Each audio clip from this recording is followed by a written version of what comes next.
cosas, la tecnología. ¿Me escucha, ingeniero? Ah, perfecto. Sí, ahora sí. Perfecto. Tiene estas cosas la tecnología, somos rehenes de esto que a veces nos tiene mal traer, pero bueno, son esas cosas. Bueno, bienvenido, gracias por el contacto. Y antes que nada, antes de iniciar la entrevista, quiero hacerle escuchar un audio, a ver si reconoce esta voz y después vamos a ver qué reflexión le merece esto.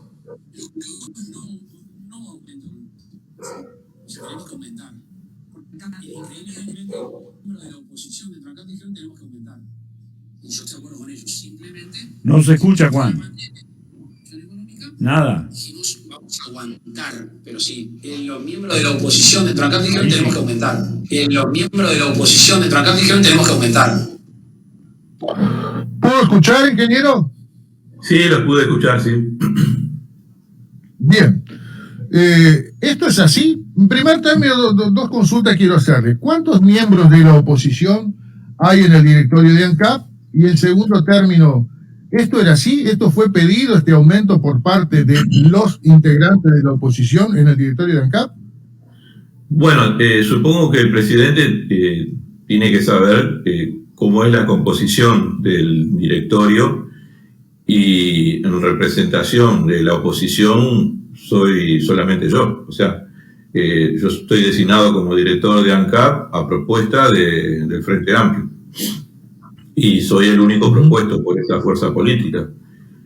Sí, eso me llamó la atención que lo dijera en plural, ¿no? Pero bueno, no es el fondo del asunto. Digo, supongo que fue un error por ese lado. Más me preocupa lo otro, que me sorprendió por dos lados. Digo, primero, que yo hace meses, no hace 10 días, que vengo sosteniendo cuál es mi posición con respecto a los aumentos de los combustibles, pero además él, siendo abogado y siendo el que responsable de enviar al Parlamento el mensaje con la ley de urgente consideración, tiene que tener presente qué es lo que dice el artículo 235 que está referido a este tema. Ese artículo establece que ANCAP lo único que tiene que hacer, y eso quedó más confirmado a fines de diciembre del año pasado, cuando se reglamenta ese artículo, que es con el decreto 363, que también firmó el presidente de la República, que el directorio de ANCAP lo único que tiene que hacer es enviar al Poder Ejecutivo cuáles son sus necesidades. Y después es exclusiva responsabilidad del presidente, que una vez que recibe el informe preceptivo de la ORCEA, define si atiende esas necesidades y de qué forma. Yo lo que he planteado desde hace meses es que es necesario establecer, instalar una mesa de acuerdo en la que participe el MEF, el Ministerio de Economía, ¿no? El Ministerio de Industria y Energía, ANCAP, y veamos, pongamos los números, las dificultades de cada una de las partes, y veamos cuál es la posibilidad para tratar de que esas necesidades de ANCAP no las tenga que pagar necesariamente la población. Se presenta como una dicotomía, a ver a quién perjudicamos. Si perjudicamos a ANCAP porque no recibe los ingresos, que en eso los 5 directores estamos de acuerdo, que hay una necesidad, con distintos fundamentos que ahora me voy a explicar, pero que sí coincidimos de que hay una necesidad de ANCAP, pero yo he planteado de que hay otras alternativas, y que en estas circunstancias de una crisis sanitaria con consecuencias sociales y económicas, donde hay miles de trabajadores que han perdido su trabajo o están en el seguro de paro o tienen ingresos ya de por sí bajos, no es lo más adecuado un incremento de los precios. Meses atrás, cuando se venían postergando los aumentos, el Poder Ejecutivo utilizaba un argumento similar a este, pero ahora escuchamos incluso al ministro de Ganadería, Agricultura y Pesca, que dice, bueno, ya se terminó la cosecha, como diciendo, bueno, muchas gracias por no haber aumentado los precios, porque eso benefició al sector productivo, y bueno, como que ya la preocupación por la población se terminó. También a otras autoridades del gobierno han hecho manifestaciones en ese sentido, entonces a uno le queda la sensación de que no compartíamos la misma motivación, ¿no? Parecería que la única preocupación durante estos meses de no subir el combustible era para beneficiar al sector agroexportador, que ya de por sí tiene una serie de beneficios. O sea que no es verdad la afirmación del presidente, porque la ley de urgente consideración establece otros mecanismos, y porque además el único ajuste de esta administración donde el directorio sí propuso un aumento a los consumidores finales fue el de diciembre del año pasado, que yo en esa instancia lo voté en contra por dos razones. Una, por esta que estoy explicando, ¿no?, de la coyuntura, y que no es lo más conveniente una suba en esta situación. Y la otra, porque era improcedente, porque ya a partir de la ley de urgente consideración, más allá de que no estaba el decreto de 363 de fines de diciembre, pero sí estaba la ley, y la ley establecía claramente de que ANCAP no podía proponerle al Poder Ejecutivo un precio al consumidor final. Así que, y en esa instancia yo voté en contra. Después también voté en contra en otras instancias. Ahora, entonces digo, me sorprende el desconocimiento. Yo no quiero adjudicar intencionalidades, porque no lo hago con nadie, porque yo no sé qué es lo que piensa la gente. Lo único que digo es que eso es falso, que no es verdad. Y bueno, pero bueno, eso fue un capítulo. Acá lo más importante, digamos, es que desde que asumió esta administración no se cumplieron dos objetivos que se planteó los integrantes del gobierno durante la campaña electoral. Una era no subir los precios de los combustibles, o más específicamente, a partir de los aumentos de los combustibles, mejorar las transferencias hacia rentas generales, hacia el Poder Ejecutivo, y el otro era el no incremento de las tarifas, el no incremento de los impuestos. Con respecto al aumento de los combustibles, en menos de 6 meses ya subieron un 19% el gasoil y las naftas, y ahora suben un 12%, perdón, subieron un 19% acumulado, ¿no?, entre el ajuste de diciembre y de ahora, un 19%. El supergas y las naftas, y ahora suben un 12% el gasoil. Son, aumentos bastante históricos, y no terminamos el año, pero todavía nos anuncian de que podía haber sido más, y que seguramente en los próximos meses van a venir otros ajustes. O sea, claramente... Además de 2 aumentos del INEGI, ¿no? Además de 2 aumentos del INEGI en tan pocos meses. Bueno, eso era a lo otro que iba a referirme, en cuanto a que no cumplieron la promesa de no aumento de los impuestos. Desde que asumió esta administración, más concretamente a partir de abril del año pasado, subieron 4 veces los impuestos. Y 2 con los aumentos del IMESI, que grava a las naftas, que fue en abril del año pasado y ahora en enero de este año, que la acumulada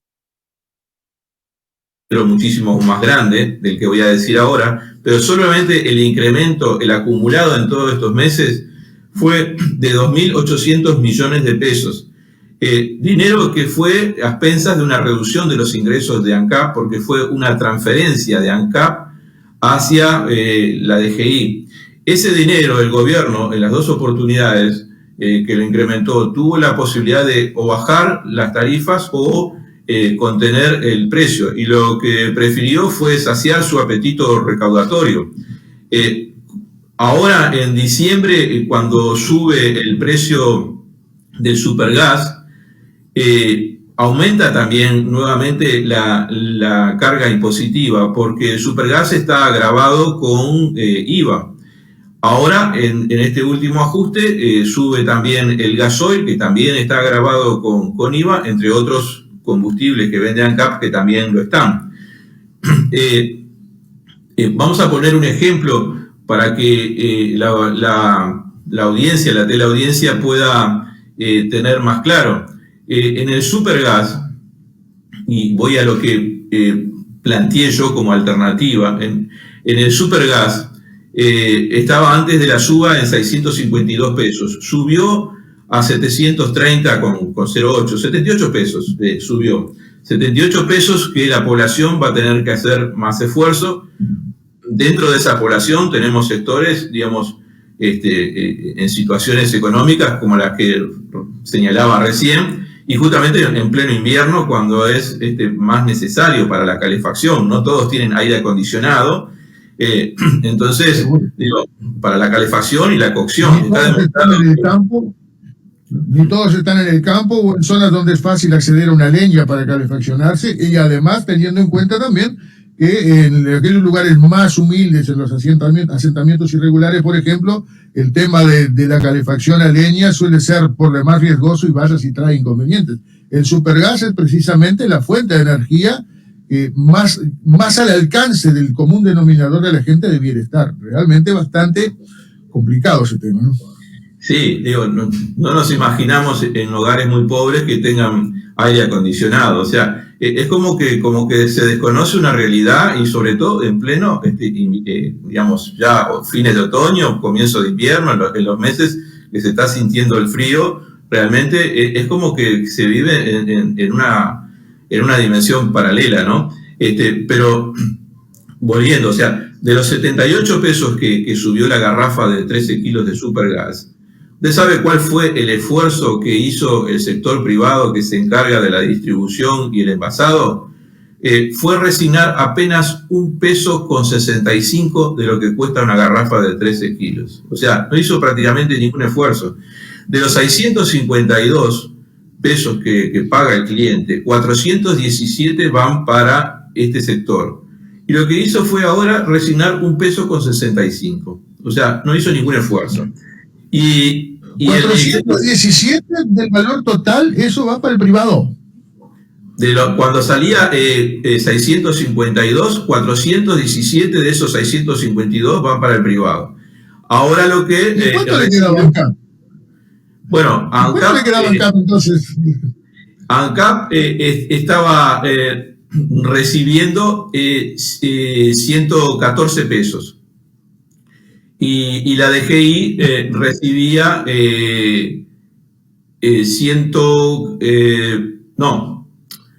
ANCAP sí, recibía 114 pesos y ahora está recibiendo más porque, bueno, con este aumento recibe más.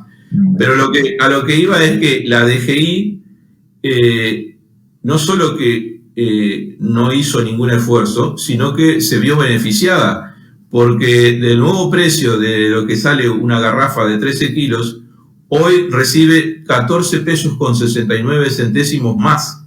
O sea, en plena pandemia suben 4 veces los impuestos, aumentan la recaudación. Alguien podrá decir, bueno, pero los impuestos IVA e IMESI no son un invento de esta administración, ya existían desde antes.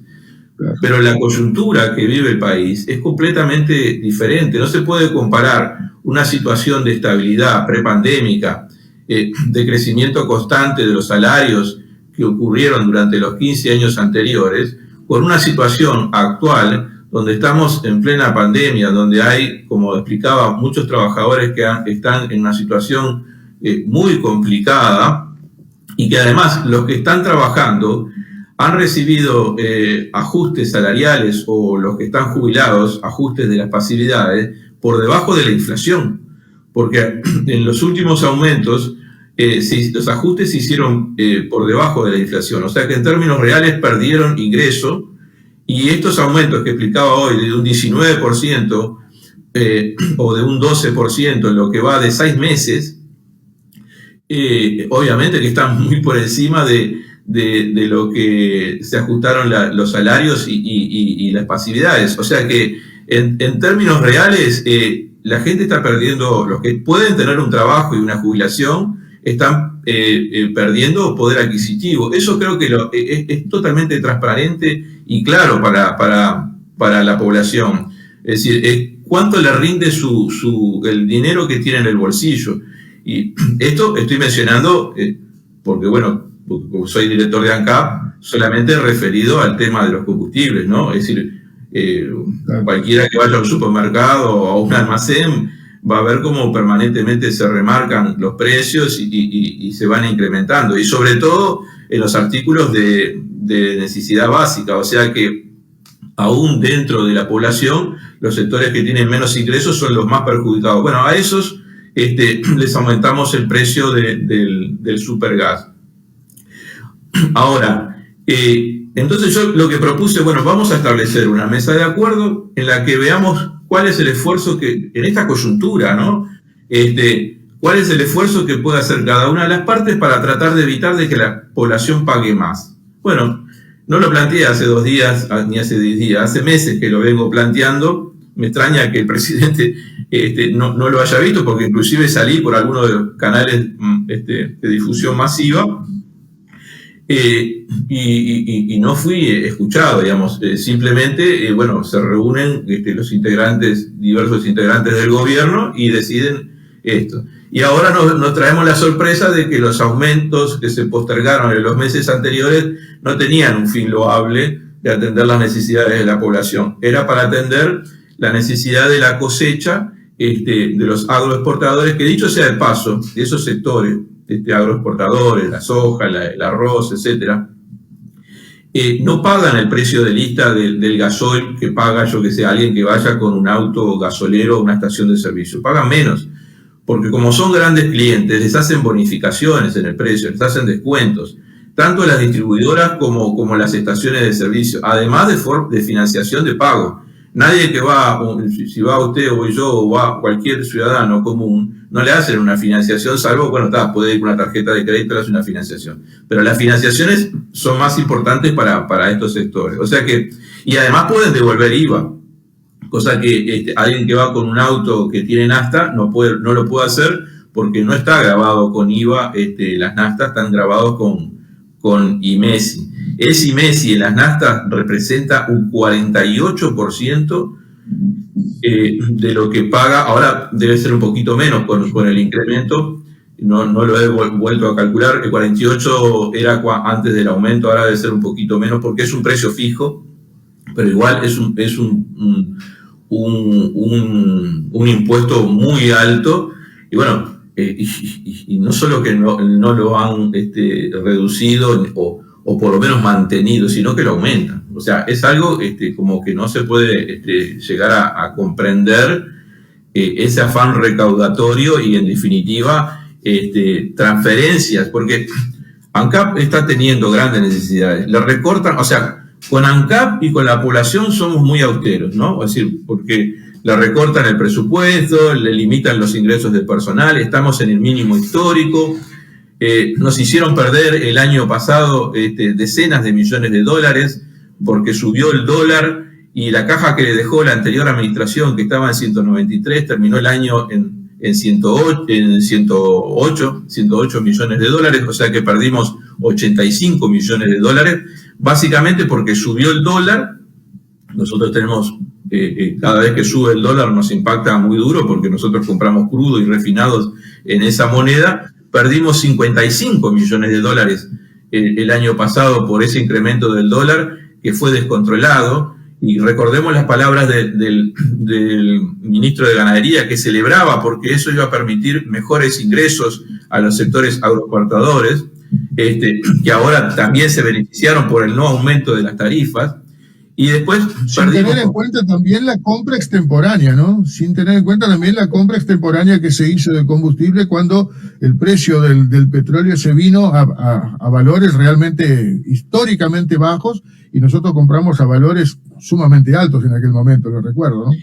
Bueno, ese es otro punto, le agradezco, digamos, que lo mencione, porque uno de los argumentos que está utilizando ahora el gobierno es que, bueno, como subió el precio internacional del crudo, no hay más remedio que subir los precios y no hay más remedio que lo pague la población. Es verdad que ha subido en estos meses, es verdad. Eso está teniendo un impacto en ANCAP, también es verdad. Pero no son valores históricos. Desde el año 2009 al año 2014, el precio internacional del crudo, del barril de crudo, estuvo por encima de los $100 y llegó a estar hasta $130, ¿no?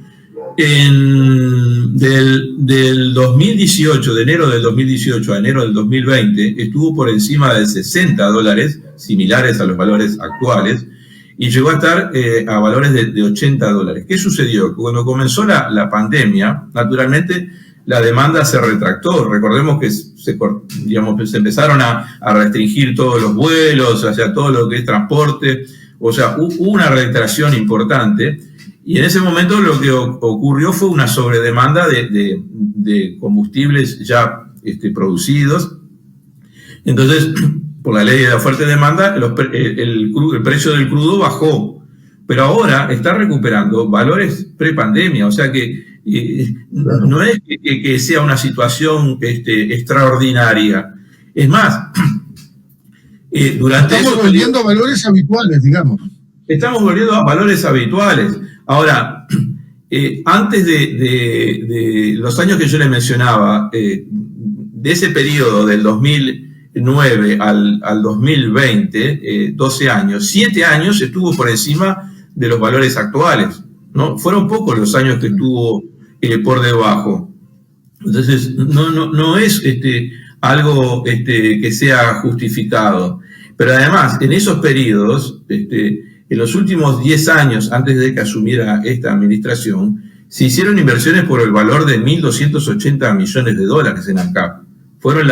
Y se hicieron no porque a esas administraciones le gustó hacer inversiones, se hicieron porque antes del 2005 hubo una década perdida porque no se hizo absolutamente ninguna inversión en ANCAP significativa. Lo mismo sucedió en UTE. Yo fui director de UTE y cuando asumió la primera administración en el 2005, rápidamente tuvieron que salir a alquilar motores para poder generar energía eléctrica, porque la última inversión había sido de la planta de La Tablada, hacía ya muchísimos años atrás, y estábamos importando energía eléctrica de Argentina a precios siderales, porque justamente se apostó a que el mercado regional iba a solucionar todo el problema, y nos recontraendeudamos en UTE por ese atraso de inversiones. O sea que no fue algo casual solamente en ANCAP, fue también una política de no inversión del Estado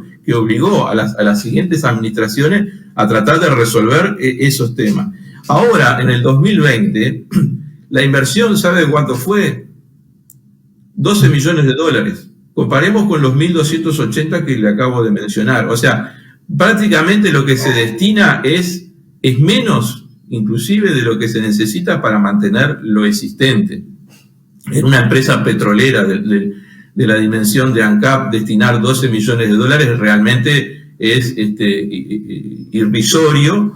Y bueno, en definitiva, uno a veces le queda pensando, ¿no? Es decir, ¿a qué se está apostando, no? Es decir, reducen el personal. Ahora no podemos ingresar de cada 3 vacantes que se generan porque la gente se jubila, se va. Solamente podemos llenar una vacante de 3 y estamos en el mínimo histórico. No es que tenemos superabundancia de trabajadores. Por suerte, porque ya sería el colmo, hicieron una excepción con los trabajadores que son necesarios para trabajar en la refinería. Bueno, sería que así no fuera, porque bueno, ahí sí que estamos. Y ahora, en este año también, en pocos meses, ¿no? Porque se hizo mucha mención a la capitalización que tuvo ANCAP, que fueron 622 millones de dólares en ese momento, en el marco de los 1.280 millones de dólares de inversión que les decía, y ahora con prácticamente 12 millones de dólares, el 25 de marzo de este año y el 31 de mayo de este año, pedimos en 2 oportunidades autorización al Poder Ejecutivo para endeudarnos. Y nos estamos endeudando hasta en 140 millones de dólares. O sea, no es una capitalización, no lo es, ¿no? Técnicamente no lo es, pero está aumentando el endeudamiento. ¿Y sabe por qué se está endeudando ANCAP? Porque si no, no puede comprar crudo. Y si no puede comprar crudo, estamos en una situación de desabastecimiento. Nosotros no podemos bajar la caja de ANCAP, que la han destruido prácticamente, por debajo de los 72 millones de dólares hoy. ¿Por qué 72 millones? Porque el precio internacional del crudo está hoy en ese valor y ANCAP hace un embarque mensual de aproximadamente 1 millón de barriles. O sea que si tenemos menos de ese dinero, no podemos hacer un embarque, y si no podemos hacer un embarque, no podemos refinar, no podemos vender, y entramos en una situación de crisis. Entonces lo que está haciendo el gobierno ahora es, hablando futbolísticamente, pateando para adelante, para evitar esa situación y aumentando el endeudamiento. Y reitero, con casi 0 inversiones, con un mínimo histórico de trabajadores, o sea que los costos de personal tampoco son una excusa, representan apenas un 4,4% del presupuesto de ANCAP. Claro. Ingeniero, el tiempo se nos va rapidísimo, ya estamos a las 11 menos cuarto prácticamente y todavía tenemos otra nota para emitir, pero no quiero cerrar esto sin hacer referencia a la noticia que emite el organismo al que usted integra, y que dice haber cerrado el balance de este primer trimestre con ganancias netas del orden de 28 millones de dólares. Sin embargo, en medios de prensa usted entiende que al finalizar el presente año el balance será negativo en el orden de los 210 millones de dólares. ¿Cómo se entiende eso? ¿Cómo se puede? Sobre lo último voy a hacer una precisión, pero voy primero a lo primero.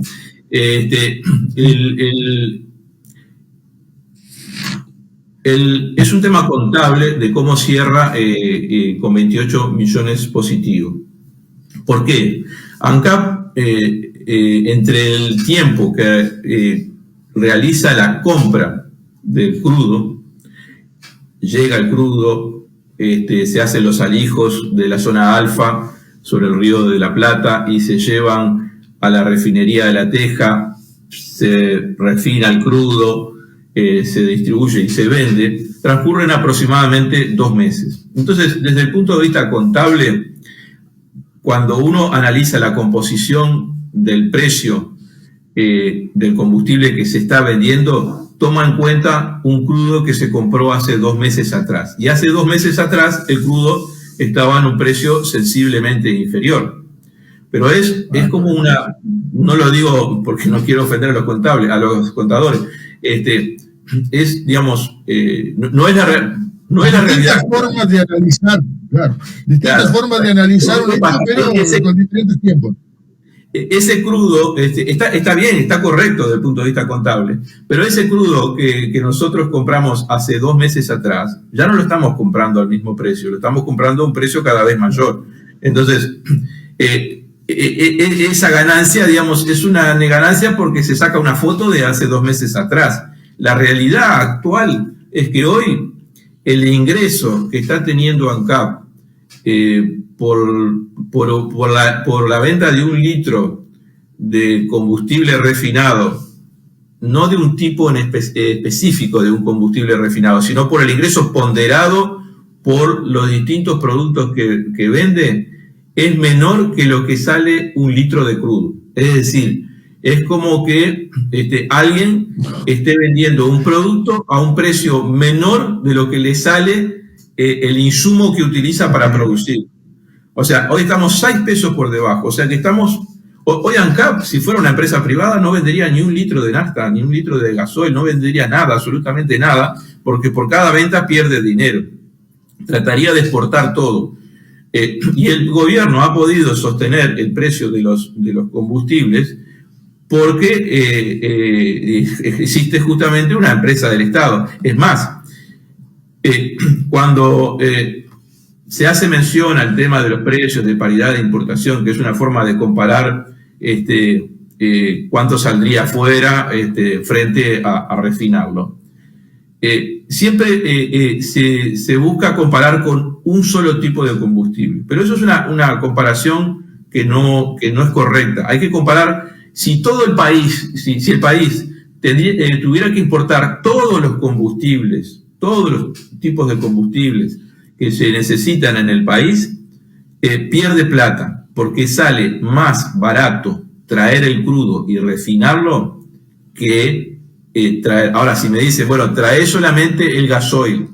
Ah, claro, sí, traigo solamente el gasoil, claro, al sector agroexportador lo voy a beneficiar. Ahora, claro. Pero yo cuando refino no puedo sacar solo. Cuando la refinería refina, no puede sacar solo un combustible, saca una canasta de combustibles. Entonces, ¿qué hago con el resto? Es decir, entonces, hoy, si un importador quisiera traer toda la canasta de productos que produce la refinería de La Teja, tampoco lo haría. Tampoco lo haría. Cuando ellos hablan de la libre importación de los combustibles, es para traer solamente gasoil, que ha quedado demostrado que es lo único que les interesa. Ahora, quisiera saber qué importador va a traer todos los combustibles que produce ANCAP. Ninguno, porque ANCAP los vende a un precio menor. Y eso está demostrado y publicado. Año a año está demostrado que si es más barato traer crudo, refinarlo y venderlo que traer importado. Ahora, claro, si me quieren traer solamente un tipo de combustible, bueno, ahí es el oportunismo, porque eso lo va a tener que pagar el resto. Ciertamente. Ingeniero, infelizmente se nos fue volando el tiempo. Como le decía, ya tenemos pactada otra entrevista ahora y ya nos van a estar corriendo los tiempos. Así que le queremos agradecer su participación en R+ y en Edición Ilimitada, y nos ponemos a las órdenes. Usted ya se queda con mi teléfono también para cuando quiera enviar la información que sea necesario. Muchas gracias por el contacto. Lo mismo le digo y también a las órdenes para informar sobre esto u otras cosas que ustedes consideren. Muy bien, gracias.